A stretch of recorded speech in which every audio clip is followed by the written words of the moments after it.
माता ने देखा कि पुत्र आ रहा है तो आरती की थाल सजा ली। आरती की थाल सजाकर वो आनंद से भरकर उठते उसका स्वागत करने के लिए अपने पुत्र का स्वागत सोची कि बहुत खुश होगा, यहाँ आएगा तो उसे बहुत अच्छा लगेगा, मैंने सारा काम उसका कर दिया। तो ऐसे वो आनंद में उठी, मंगल आरती की थाल सजाई और दौड़ पड़ी अपने बेटे का स्वागत करने के लिए। द्वार पर ही जाकर मिल गई और दरवाजे पर ही मिलकर भरत शत्रुघ्न को महल में ले आई। भरत शत्रुघ्न को दरवाजे से ही उनको साथ में लेकर महल के अंदर आ गई। लेकिन भरत जी ने जब उनको देखा तो डर गए, कांप गए।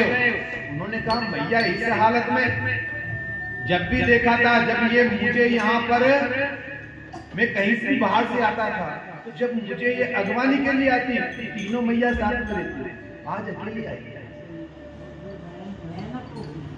वो जब भी आते थे बड़े सज संवर के आते थे, आज सफेद वस्त्र पहन रखे हैं, सारे गहने उतरे पड़े हैं, मांग का सिंदूर भी नहीं है।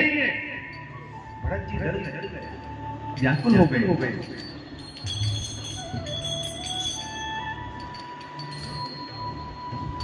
भरत ने सारे परिवार को दुखी देखा, मानो कमलों के वन को पाला मार गया। पूरा परिवार दुखी था। जब भरत जी ने देखा पूरा परिवार ही इस प्रकार दुख में दुखित है, एक केकई इस तरह हर्षित दिखती है मानो बिलनी जंगल में आग लगाकर और आनंद में भर रही हो। कैसी हालत है मैया केकई की, जैसे कोई बिलनी होती है पूरे जंगल में आग लगा दी और उसके बाद वो अकेली हर्षित होकर नाच रही हो, गा रही हो। ऐसी स्थिति मैया केकई की। पूरा नगर तो रो रहा है, केकई अकेली मुस्कुरा रही है, उसके मन में बड़ा हर्ष है। पुत्र को सोच वश और मन मारे बहुत उदास देखकर वह पूछने लगी, हमारे महल में कुशल तो है? उसने देखा कि भरत जो है वो दुखी हो गया, व्याकुल हो गया। तो उन्होंने सोचा कि अब बात बिगड़ जाएगी, अब अपन बात चालू करते हैं। तो बात कहां से चालू करी? बेटा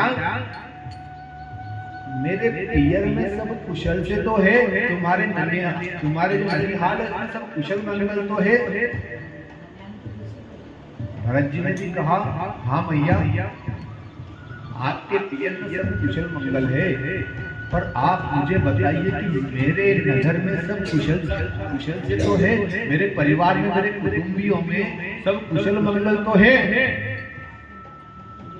सकल कुशल कहीं भरत सुनाई